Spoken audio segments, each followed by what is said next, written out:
My name is Hazel Santos. I am 32 years old, and I live in a quiet city 3 hours away from Rochester. I stood silently at the defendant's table. My hands were resting flat on the wood, and I kept my face very calm. Across the aisle, my brother Vincent looked like he had already won. He stood tall, adjusting his expensive suit, and told the judge that my company was a financial disaster. My parents sat right behind him. They were nodding their heads. They looked at me with disappointment, just like they always did. They wanted to see me fail. They wanted to prove that I was nothing without them. But then, Judge Holloway stopped speaking. She froze in the middle of a sentence. Her eyes went wide as she looked down at the legal papers in front of her. She read the company name out loud, her voice confused. Apex Defense Systems. She looked up at me, then back at the paper. She knew that name. Everyone in the industry knew that name. My company had just secured a $189 million contract with the Department of Defense.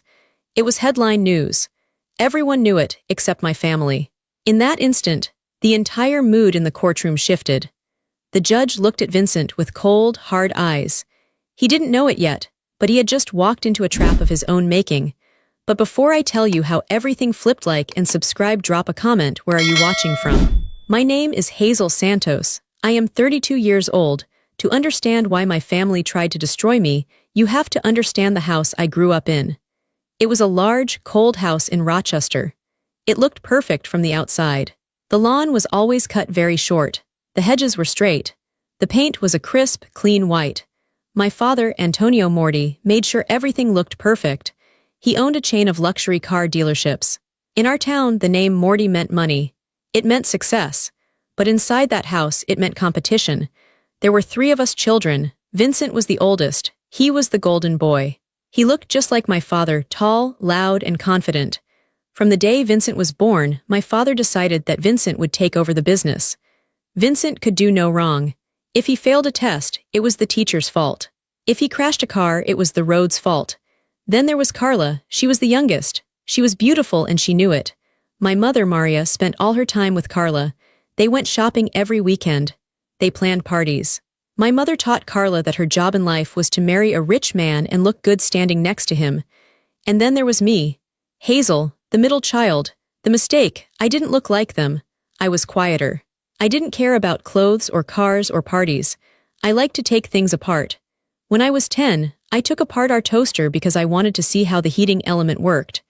My mother didn't see curiosity. She saw a mess. She screamed at me for an hour about how I was unnatural. My father just shook his head. Why can't you be normal, Hazel? Look at your sister. I spent my teenage years hiding in my room. While Vincent was out partying and Carla was at dance recitals, I was on my computer. I loved code. I loved the logic of it. In the real world, people lied. People were confusing. But on a computer, if you wrote the code effectively, it worked. It was fair. My family hated it. I remember one dinner vividly. I was 16. We were sitting at the long mahogany table. My mother had set it with the good china because my uncle was visiting. Vincent is taking a role in the sales department next summer, my father announced, beaming. He clapped Vincent on the shoulder. He's a natural. He sold 2 cars just walking through the lot yesterday. That's wonderful, my uncle said. And Carla, my mother added, was just voted prom queen. They all smiled. They clinked their glasses. Then my uncle looked at me. And what about you, Hazel? What are you up to? I swallowed my food. I was nervous, but I was also proud. I actually just won a state coding competition, I said. I built a program that helps organize library databases. The university is interested in it. The table went silent. My father put down his fork. He looked at me with a mix of boredom and annoyance. Computers, he said. He said the word like it was something dirty. You're wasting your time with that nonsense, Hazel. You can't talk to a computer screen. Business is about people. It's about shaking hands. It's not nonsense, I said quietly. It's the future. It's a hobby for nerds, Vincent laughed. He took a sip of his wine. She just sits in the dark all day, Dad. It's creepy. It is a little strange, my mother agreed, adjusting her pearls. Hazel, you need to focus on your appearance more. No successful man wants a wife who stares at a screen and wears baggy sweaters. I felt my face get hot. I don't want a husband, I said. I want a career, my father laughed. It was a loud, booming sound. A career, doing what? Fixing printers. They all laughed. My uncle, my mother, my brother, they laughed at my ambition. They laughed at my passion. That was the dynamic. They didn't just ignore me. They actively rooted against me. They needed me to be the loser so they could feel like winners. If I succeeded, it made them uncomfortable. It didn't fit the story they told themselves. In the Morty dynasty, Vincent was the king, Carla was the princess, and I was the servant who was supposed to stay in the background. I learned a hard lesson that night. They didn't want my success. They wanted my obedience. They wanted me to be small so they could feel big. By the time I was 22, I had graduated college. I paid for it myself with scholarships and part-time jobs fixing computers. My parents didn't pay a dime. They bought Vincent a condo when he graduated. They bought Carla a brand new convertible. For me, they gave me a card. Inside, my mother had written, "Maybe now you can find a real job and settle down." I realized then that it would never change. I could become the president of the United States, and they would still ask me why I wasn't as popular as Carla. I was starving for their love, but they were feeding me poison. I had to make a choice. I could stay in Rochester, work a low-level job, and come to Sunday dinners to be insulted. Or I could leave. I chose to leave. I left when I was 24. I didn't make a big announcement. I didn't throw a tantrum. I just packed my old Honda Civic with my clothes, my books, and my desktop computer. I moved 3 hours away to a city where nobody knew the name Morty. I had no money. I had no investors. I had no family support. I rented a small, drafty garage behind a mechanic's shop. It wasn't a cool, startup garage like you see in movies. It was dirty. It smelled like oil and old tires. In the winter, it was freezing. I had to wear fingerless gloves so I could type without my hands going numb. I slept on a futon in the corner. I joined a cheap gym nearby just so I could use the showers. I ate instant ramen noodles for lunch and dinner almost every day. Sometimes, if I had a good week, I would buy a bag of apples. It was the hardest time of my life, but it was also the best. Because for the first time, nobody was telling me I couldn't do it. My idea was simple but difficult to build. I wanted to create a new kind of cybersecurity system. Most systems reacted to attacks after they happened. I wanted to build an AI that could predict attacks before they happened. I called it Apex. I worked 18 hours a day. I woke up, coded, ate, coded, and slept. My eyes hurt constantly. My back ached from the cheap chair I sat in. My family barely called. Sometimes my mother would call on a Sunday. The conversations were always the same. "Hazel, are you still in that place?" she would ask. "Yes, Mom. I'm working." "Vincent just got promoted to vice president of the dealerships," she would say. "He bought a boat, a beautiful boat. We're going out on the lake this weekend. It's a shame you're stuck in a garage." "I'm happy for him," I would lie. "When are you going to come home and be reasonable?" she would sigh. "Your father says he can get you a job at the front desk. Answering phones. It pays decent money, Hazel. You could buy decent clothes." "I'm building something, Mom. I don't want to answer phones." "Stubborn," she would say. "You were always too stubborn." I stopped answering the phone as much. It hurt too much. Every call made me feel small again. Every call made me doubt myself. Was I crazy? Was I wasting my life in a cold garage while my brother was buying boats? There were nights I wanted to quit. One night in November, the heater in the garage broke. It was 10 degrees outside. I sat wrapped in 3 blankets, shivering, staring at a line of code that wouldn't work. I was hungry. I was lonely. I started to cry. I thought about calling my dad. I thought about begging him for that receptionist job. I just wanted to be warm. But then I imagined the look on Vincent's face. I imagined him smirking. I imagined him saying, "I told you so." That anger warmed me up more than any heater. I wiped my eyes. I put my hands back on the keyboard. I kept working. The only time I saw them was Christmas. I felt obligated to go. I would drive the 3 hours back to Rochester. I would wear my best clothes, but they were still cheap compared to what Carla wore. I would walk into the house, and it would smell like expensive perfume and roast beef. The tree was perfect. The presents were piled high. Vincent would be there, holding a glass of scotch. He would look me up and down. "Well, look who it is," he would say. "The hermit returns. How's the little computer hobby going, Hazel? Made $1 million yet?" My father would chuckle from his armchair. "Don't tease her, Vincent. At least she's keeping busy." "I'm not teasing," Vincent would say, grinning. "I'm worried. She looks thin. Can you afford food, Hazel? Or do you need me to write you a check?" "I'm fine," I would say, keeping my voice steady. "The business is growing." "Business," Vincent would scoff. It's a science project, Hazel. Real business is bricks and mortar. Real business is inventory. You're playing make-believe. I would sit through dinner, listening to them brag. Vincent talked about his trips to Europe. Carla talked about her fiancé's stock portfolio. My mother talked about the country club gossip. Nobody asked me a single question about my life. Nobody asked how my software worked. Nobody asked if I was happy. I was just a ghost at the table.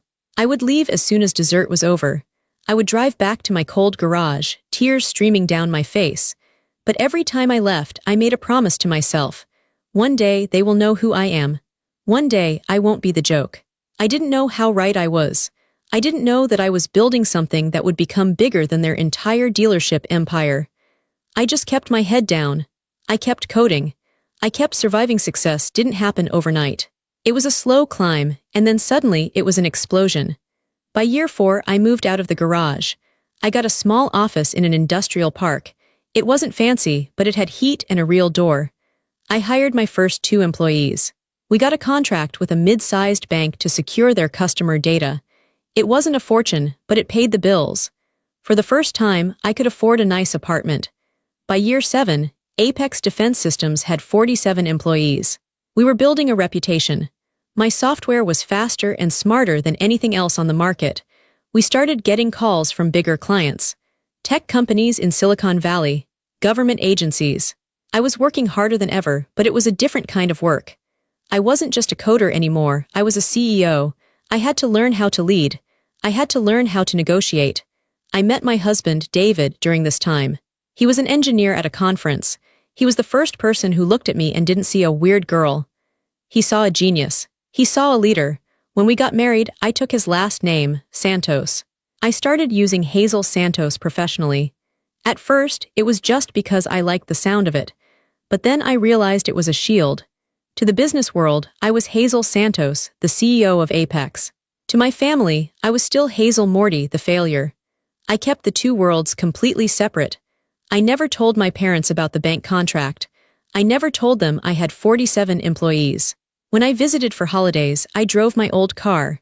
I wore simple clothes. I let them believe I was just getting by. Why? Because I knew them. I knew that if they saw what I had built, they would try to ruin it. They would try to take credit. Or worse, they would be jealous. I wanted Apex to be mine, purely mine. Then came the game changer. The Department of Defense put out a request for a new cybersecurity infrastructure. It was a massive project. The biggest defense contractors in the world were bidding on it. Companies like Lockheed and Raytheon. My team looked at me. Hazel, we're too small, my lead engineer said. We can't compete with the giants. We're not too small, I said. We're faster and our code is better, we're bidding. We worked for 3 months straight. We barely slept. We built a prototype that blew the competition away. I remember the phone call. It was a Tuesday morning. I was drinking coffee, looking out the window of my office. The phone rang. It was the general in charge of the project. Miss Santos, he said, we've made a decision. My heart stopped. We're going with Apex. I dropped my coffee cup. It shattered on the floor, but I didn't care. Thank you, General, I said, my voice trembling. You won't regret this. The contract was worth $189 million. Overnight, everything changed. Apex went from a respected startup to a major player. We were in the news. The Wall Street Journal wrote a profile on us. Forbes listed us as a company to watch. But here is the thing about my family. They don't read the tech section of the newspaper. They don't follow defense contracting news. They only care about local gossip and car sales. To them, I was still nobody. I went home for my father's 60th birthday party 2 weeks after the contract was signed. The party was at the country club. It was lavish. Expensive wine, a live band, hundreds of guests. Vincent was there naturally. He was telling a group of people about how he had just expanded the dealership to a new town. We're killing it, Vincent bragged. Revenue is up 10%. We are the kings of Rochester. He saw me standing near the buffet table and walked over. He looked a little drunk. Hazel, he said, smirking, glad you could make it. Dad was worried you couldn't afford the gas money to get here. He laughed at his own joke. I'm doing okay, Vincent, I said calmly. Okay. Just okay, he leaned in close. You know, if you ever want to give up on the computer thing, I can get you a job in sales. You'd have to dress better, though. I looked at him.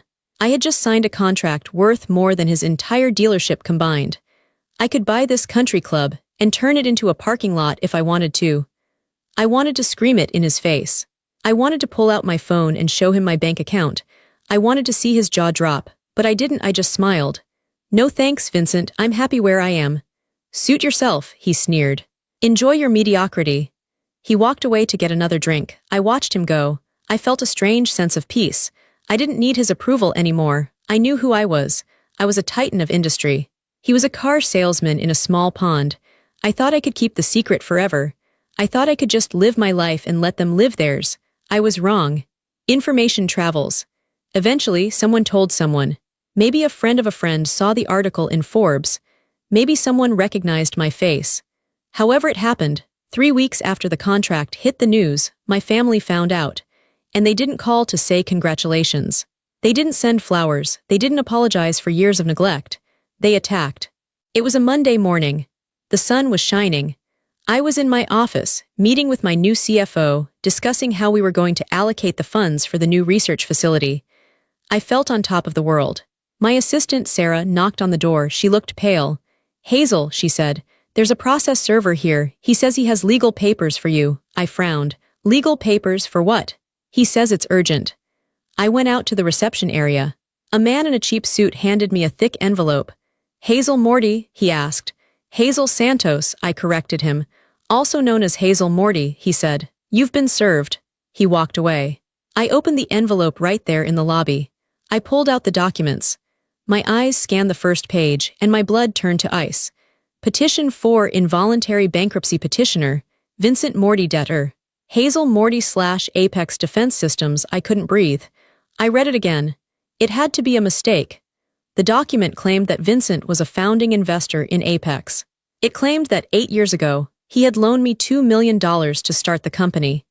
It claimed that I had never paid him back, and that with interest and penalties, I owed him a fortune.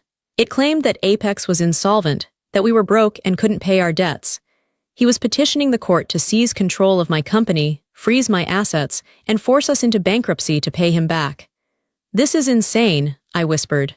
I flipped to the exhibits. There were copies of contracts. There was a promissory note with my signature on it, but I had never signed it. I looked closely at the signature. It looked like mine, but the loop on the H was wrong. It was a forgery. A good one, but a forgery. I flipped to the bank transfer records attached. They showed a transfer of $2 million from the Morty Family Trust to an account in my name. I felt like I was going to throw up. I had never received a penny from them. They were fabricating everything. I ran back into my office and called my lawyer, Mark Henderson. "Mark, you need to get over here, now." When Mark arrived, he read through the papers. His face grew serious. "Hazel," he said, "this is bad. They've filed this in state court. They're asking for an emergency injunction to freeze your accounts. If they get that, the Dudi contract is dead. The government won't do business with a company that's in bankruptcy proceedings." "But it's a lie," I shouted. I was pacing back and forth. "It's all a lie. Vincent never gave me money." He laughed at me. He told me I was wasting my time. "I believe you," Mark said calmly. "But they have documentation. Forged or not, it looks real to a judge who doesn't know the history. They are trying to kill the company before it even starts." I sank into my chair. I realized exactly what they were doing. This wasn't about money. My father had money. Vincent had money. This was about control. This was about spite. They had found out that the failure of the family was actually the most successful one of all. They couldn't handle it. It broke their worldview. If I was a success, then their treatment of me wasn't tough love. It was abuse. If I was a genius, then they were the idiots for ignoring me. They couldn't accept that. So they decided to destroy me. They wanted to crush Apex so I would be back at the bottom. They wanted to force me to crawl back to them. "They want to ruin me," I said, my voice shaking. "They want to try," Mark said. He stood up and started gathering the papers. "But they made a mistake, Hazel." "What mistake?" "They filed this based on the idea that you're a small, struggling startup. They think they can bully you. They don't realize who you are now." Mark looked at me with a fierce determination. "We're going to fight this, and we're going to hit them back hard." I looked at the forged signature one last time. I felt the sadness in my heart die. The little girl who wanted her daddy's love was gone. In her place was the CEO of a defense contractor. "Do whatever it takes," I told Mark. I'm done being the victim. The court date was set for 3 days later. It was the longest 3 days of my life. I didn't sleep. I spent every hour digging through old bank records, old emails, anything to prove that I was independent. I knew walking into that courtroom would be the hardest thing I ever did. I would have to face my father, my mother, and my brother. I would have to look them in the eye while they tried to destroy my life with lies. But I also knew one other thing. They had no idea what I had become. They were walking into a lion's den, and they thought they were petting a kitten. I was ready walking into the Monroe County Courthouse. That Monday morning felt less like a legal proceeding and more like walking to my own execution. The building was old, built from heavy gray stone that seemed to suck the warmth out of the air. Inside, the floors were polished marble that clicked sharply under the heels of my shoes.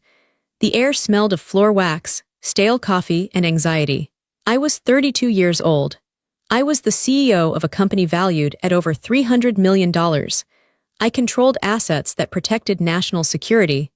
I had negotiated with generals and senators. Yet, as I walked toward courtroom 4 billion, I felt my stomach twist into knots. I felt like the 12-year-old girl sitting at the dinner table, being told I was chewing too loudly. I felt like the teenager being told my interests were weird and wasteful. My lawyer, Mark Henderson, walked beside me. Mark was a calm, steady man with gray hair and a reassuring smile. He carried a thick leather briefcase that contained the truth. Profound silence, Mark whispered as we reached the heavy oak doors. Remember, Hazel, you don't have to say anything until I tell you to. Let them dig their own grave. I know, I said, my voice steady even though my hands were shaking. I'm ready. We pushed open the doors. The courtroom was smaller than I expected, but it felt claustrophobic. The fluorescent lights hummed overhead, casting a sickly yellow glow on everything. And there they were. My family sat on the left side, the plaintiff's side. It was a strategic choice. They wanted to look like the victims. Vincent sat at the counsel table next to his lawyer, a man named Sterling who was known in Rochester for being aggressive, loud, and expensive. Vincent looked immaculate. He was wearing a charcoal gray suit that I knew was custom-tailored. His hair was gelled back perfectly, not a strand out of place. He was leaning back in his chair, tapping a gold pen on the table, looking bored. He looked like a man who had already won. Behind him, in the first row of the gallery, sat my parents. My father, Antonio Morty, was reading a newspaper, as if he were waiting for a barber appointment rather than watching his daughter be sued for bankruptcy. He wore his signature tan coat, looking every bit the respected businessman. My mother, Maria, sat next to him. She was inspecting her fingernails, frowning slightly at a chip in her polish. She wore a silk scarf and her pearls. They looked so comfortable, they looked so righteous. They didn't look at me when I entered. It was a power move, I knew it well. By ignoring me, they were saying I was beneath their notice. They were saying I was already gone. I walked to the defendant's table on the right side and sat down. The wood of the table was cold. I clasped my hands together to stop them from trembling. All rise, the bailiff bellowed, his voice echoing off the high ceiling. Judge Holloway entered the room. She was an intimidating woman in her 60s, with steel gray hair cut in a sharp bob and glasses perched on the end of her nose. She didn't look like someone who suffered fools. She swept up to the bench, her black robes rustling, and sat down. Be seated, she said, her voice dry and authoritative. She opened the file in front of her. This is case number 24CV-892, Vincent Morty versus Hazel Morty and Apex Defense Systems. Petition for involuntary bankruptcy. She looked over her glasses at the room. I have reviewed the initial filing. Mr. Sterling, you may proceed with your opening statement. Mr. Sterling stood up. He buttoned his jacket with a flourish and walked toward the center of the room. He didn't look at the judge. He looked at the few people in the back of the courtroom, performing for an audience. Your Honor, Sterling began, his voice smooth and oily, filled with fake sorrow. We are here today because of a family tragedy. This is not just a case about money. It is a case about betrayal. It is a case about a brother trying to help a sister and being taken advantage of. I felt the anger rise in my throat, hot and acidic. I bit the inside of my cheek to keep my face neutral. 8 years ago, Sterling continued, pacing back and forth, my client, Mr. Vincent Morty, made a generous investment. He gave his younger sister, Hazel, $2 million of his own personal savings. He did this because she had a dream. She wanted to start a computer company. He said computer company, the way one might say lemonade stand. He believed in her, Sterling said, gesturing to Vincent, who looked down at the table, pretending to be sad. He wanted her to succeed. But sadly, Miss Morty did not have the business acumen to manage such a gift. She took the money. She squandered it on frivolous ideas. And now, 8 years later, her company, Apex Defense Systems, is a shell. My mother dabbed her eyes with a tissue. I stared at her back. I wondered if she actually believed the lies, or if she just didn't care as long as Vincent won. The company has no assets, Sterling declared, raising his voice. It has no revenue. It is a financial disaster. It is insolvent. My client simply wants what is left of the assets frozen so he can recover pennies on the dollar before Miss Morty wastes the rest of it. Lies, I whispered to myself. We have the evidence, Your Honor, Sterling said. We have the promissory note, signed by Miss Morty. We have the bank transfer records. It is an open and shut case of financial mismanagement and breach of contract. He walked back to his table and handed a thick stack of papers to the clerk.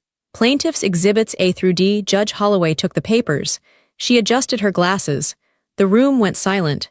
The only sound was the rustling of paper as she turned the pages. Miss Morty, the judge said, not looking up.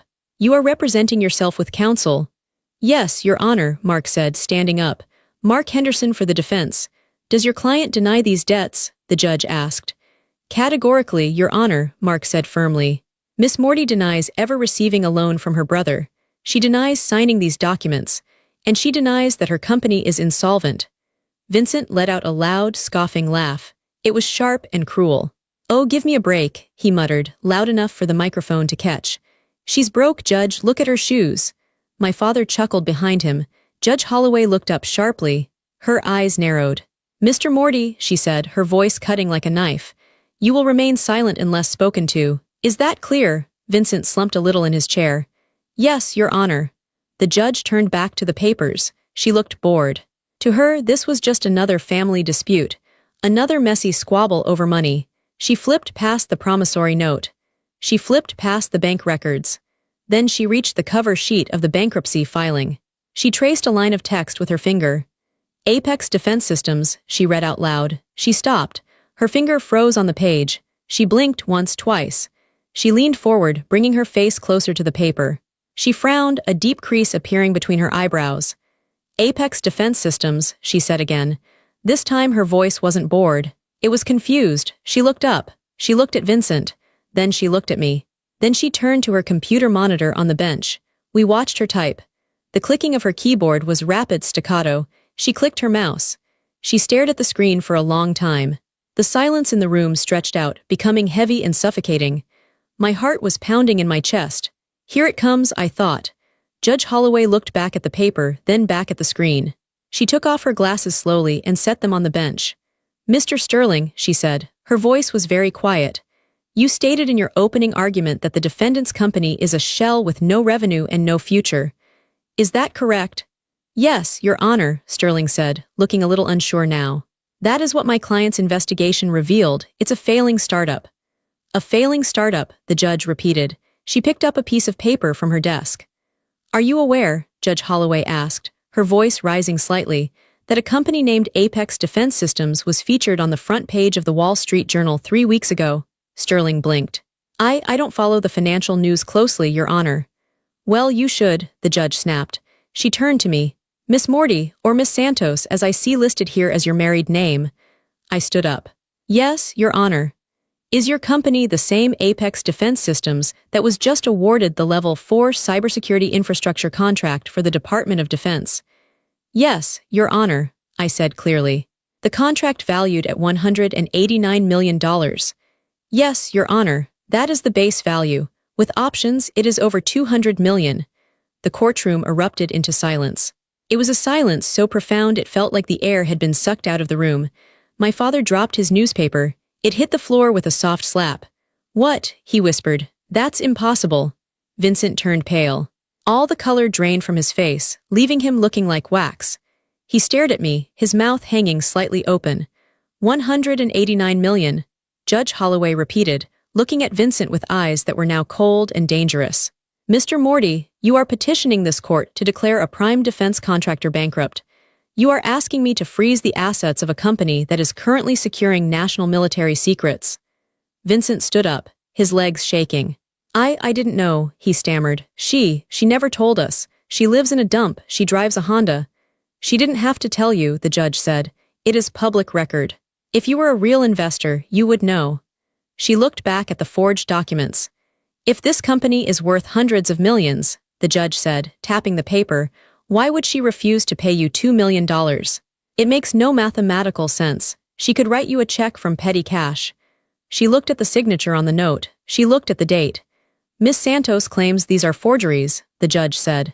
And looking at the financials of her company, her motive to lie is non-existent. Yours, however, she let the sentence hang in the air. My mother let out a small, strangled gasp. Vincent, she whispered.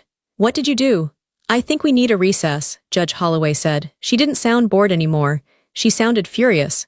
10 minutes, then I want to see both counsel in my chambers. And Mr. Morty, do not leave this building. She banged her gavel. The sound cracked through the room like a gunshot. The bailiff escorted us out into the hallway, but we stayed on separate ends. The tension was thick enough to choke on. My family huddled together near the water fountain.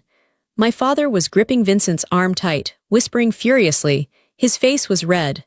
The calm, composed businessman was gone. He looked panicked. You told me she was broke. I heard him hiss at Vincent. You told me we could take the company for pennies. You said it was a tax write-off.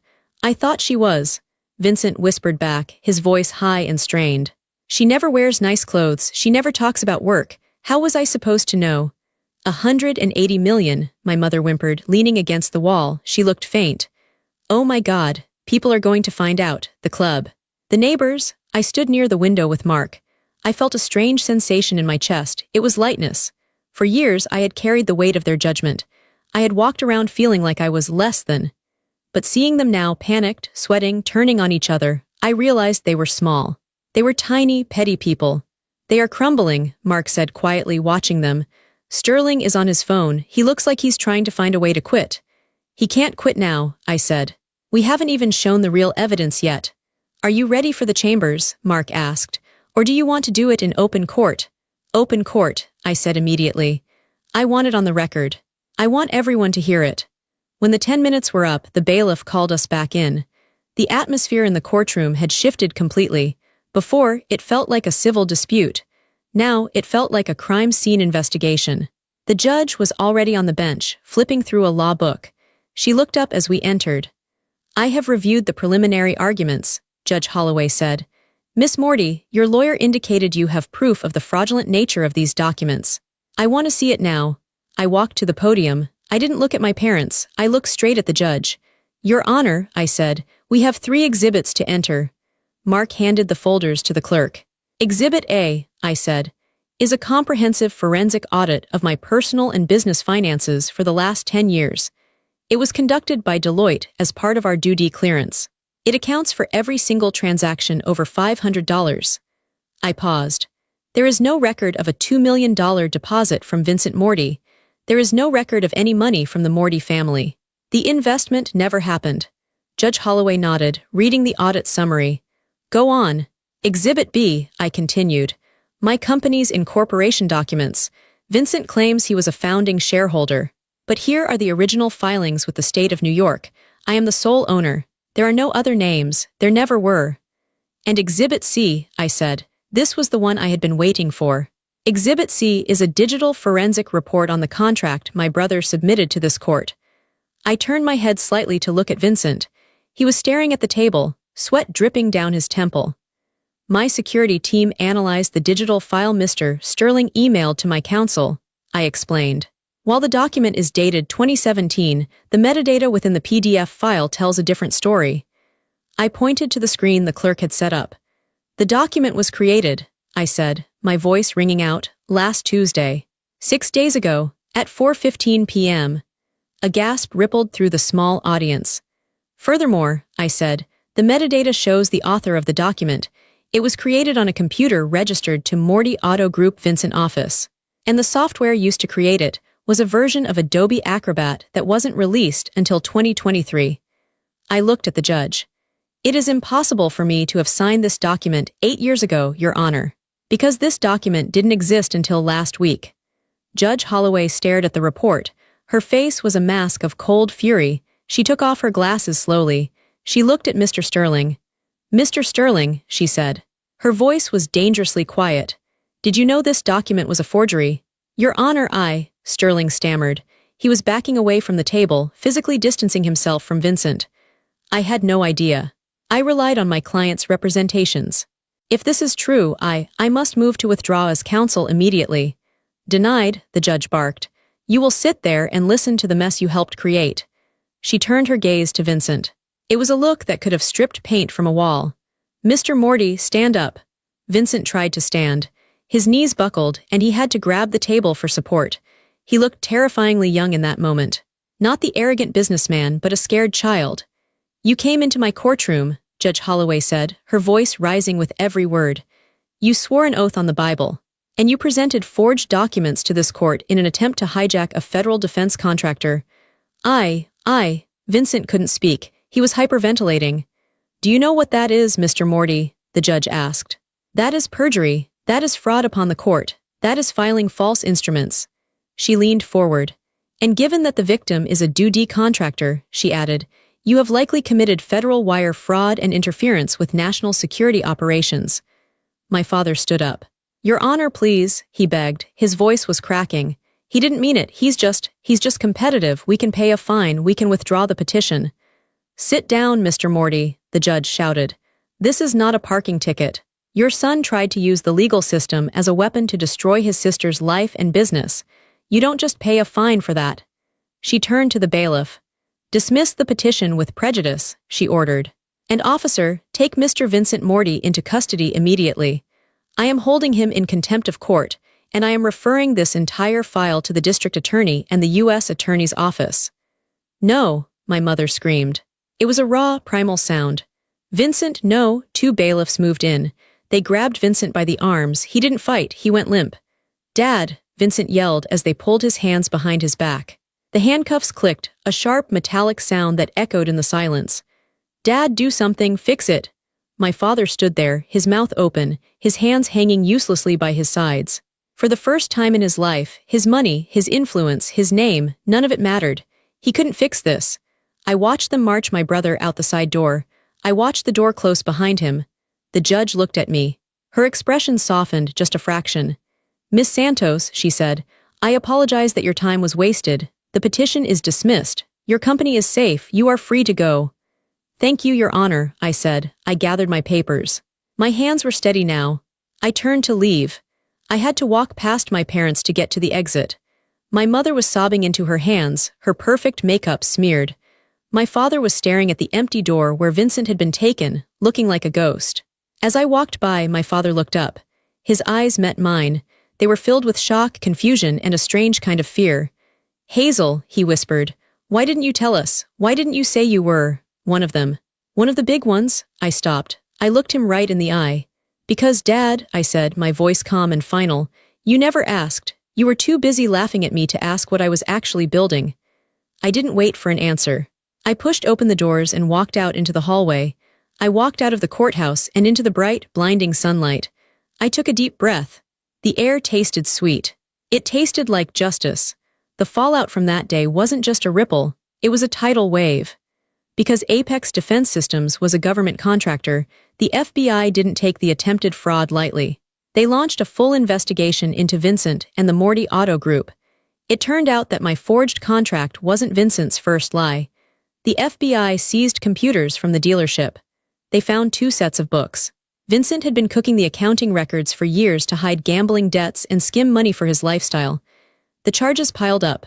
Wire fraud, bank fraud, perjury, forgery. The trial was short.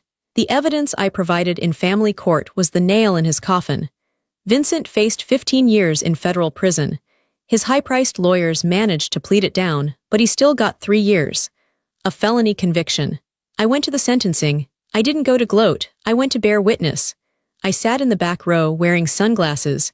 I watched the judge, a different one this time, lecture Vincent on greed and arrogance. When the gavel fell, Vincent looked back. He scanned the room until he found me. He didn't look angry anymore. He looked broken. He looked small. He looked like he finally understood that he wasn't the center of the universe. I didn't smile, I didn't wave. I just watched him be led away. The scandal destroyed my father's reputation. In Rochester, the name Morty had always meant trust and luxury. Now it meant fraud. The luxury car manufacturers, Mercedes, BMW, Audi, read the news. They have strict clauses in their franchise agreements about criminal conduct. One by one, they pulled their licenses. They stripped the Morty name from the buildings. My father lost the dealerships. The empire he had spent 40 years building collapsed in 6 months. He had to sell the big house on the hill. The house where I had been ignored. The house where Vincent had been treated like a prince. It was sold to a developer who planned to tear it down. My parents moved into a small, 2-bedroom condo on the edge of town. About 2 months after Vincent went to prison, my phone rang. I looked at the caller ID. It was my mother. I stared at the phone for a long time. Part of me, the little girl part, wanted to answer, wanted to hear her say she was sorry, wanted to hear her say she loved me, but the woman I had become knew better. I answered. "Hello, Hazel," her voice sounded weak. Older. "Hazel, it's Mom." "I know," I said. "Hazel, this is all so terrible," she wept. "Your father. He just sits in his chair all day. He stares at the wall. We have no money coming in, Hazel. The lawyers took everything, the fines. They took the retirement accounts." "I'm sorry to hear that," I said, keeping my voice polite but distant. "We were thinking," she sniffled. "We read in the paper.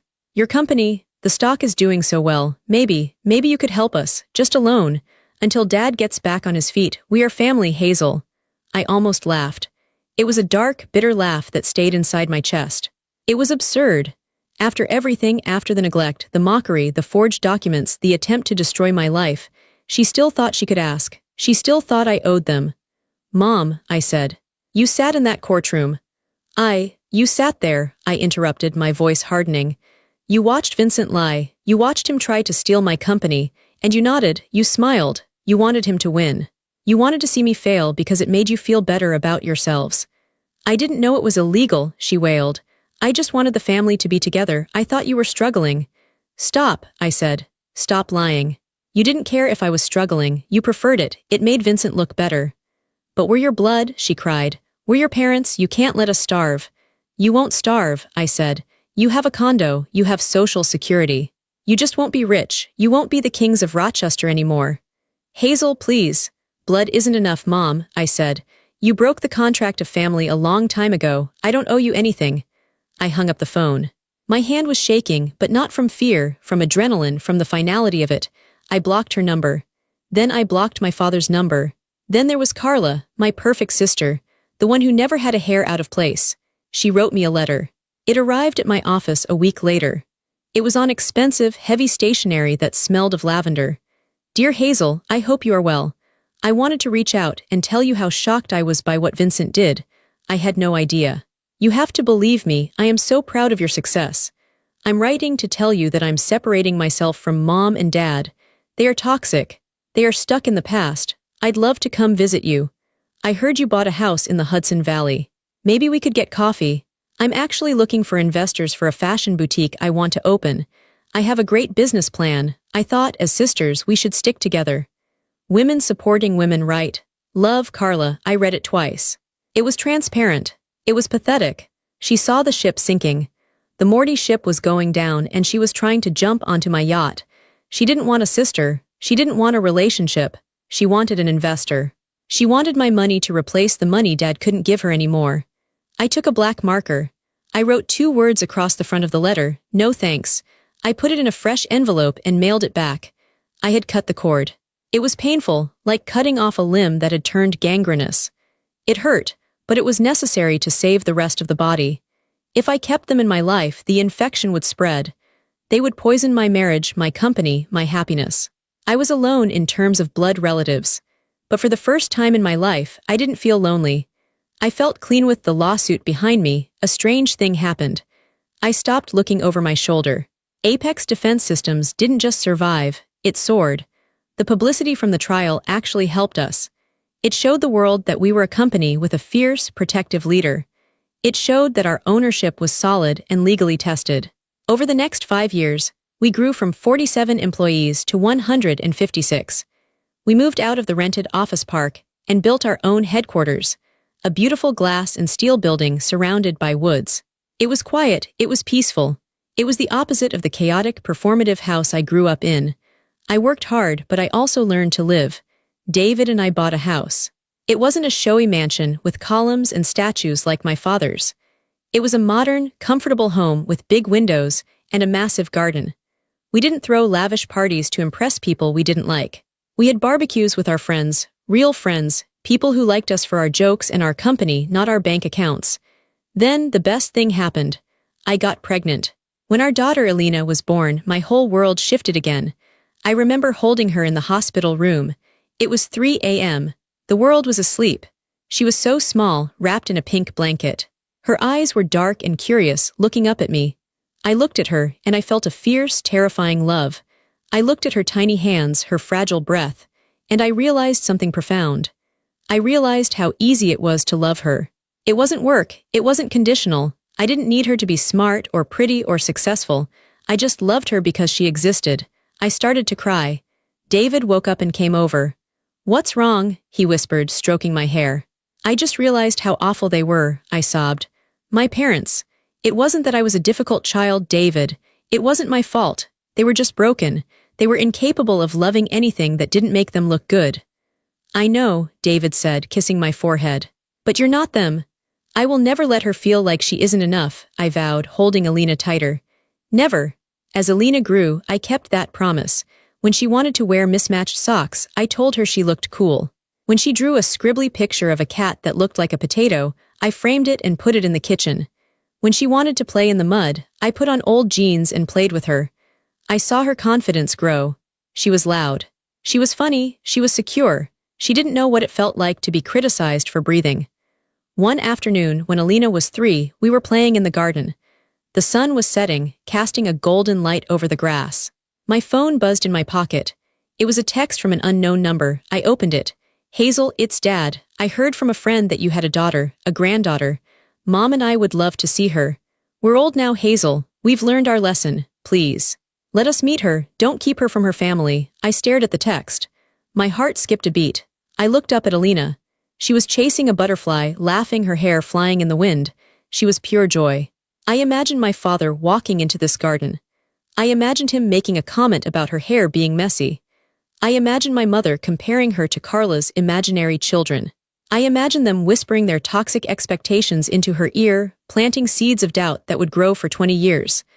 I felt a cold chill run down my spine. "No," I whispered. I didn't reply. I didn't explain. I deleted the text. I turned to Alina. "Come here, sweetie." She ran over and hugged my legs. "What is it, Mommy?" I picked her up. She smelled like grass and baby shampoo. I buried my face in her neck. "I love you just the way you are," I told her. "You don't have to be anything else, ever." "I know, Mommy," she said, giggling. I whispered to her, even though she couldn't understand the full meaning yet. "Your grandparents won't be part of your life," I said softly.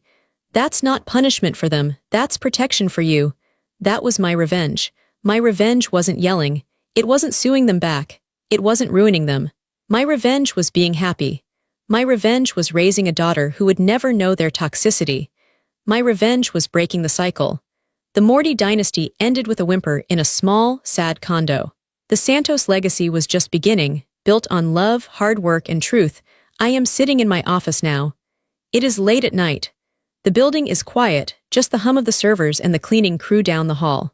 From my window, I can see the lights of the city. I can see the highway that leads back to Rochester.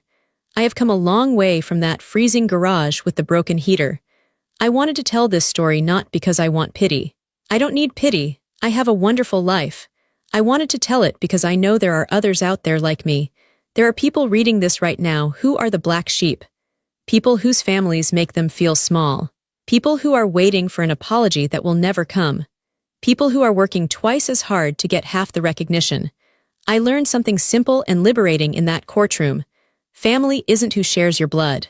Family is who believes in your worth. My parents and brother tried to bankrupt me because they wanted to feel powerful. They wanted to put me back in my box. They wanted the world to match their small, petty narrative. Instead, they exposed themselves. They showed the world exactly who they were: jealous, fraudulent, and empty. And they showed me who I was. I wasn't the weak little girl hiding in her room with her computer. I was a fighter. I was a survivor. I was a CEO. I don't hate them anymore. Hate takes too much energy. It binds you to the person you hate. I just feel nothing. They are strangers to me. They are just characters in a bad book I finished reading a long time ago. I closed the book. I put it on the shelf. And I walked away. If you are reading this, and you are hurting because your family doesn't see you, stop looking at them. Stop begging for scraps of affection from people who are incapable of feeding you. Look at yourself. Build your own garage. Write your own code. Create your own life. They might never clap for you. That's okay. You can clap for yourself. And trust me, the sound of your own success, enjoyed in peace and freedom, is the sweetest sound in the world. My name is Hazel Santos. I am the CEO of Apex Defense Systems. I am a wife. I am a mother. And I am free. Share your story in the comments. Have you ever had to walk away from family to save yourself? Let's talk about it. And don't forget to subscribe, so you never miss a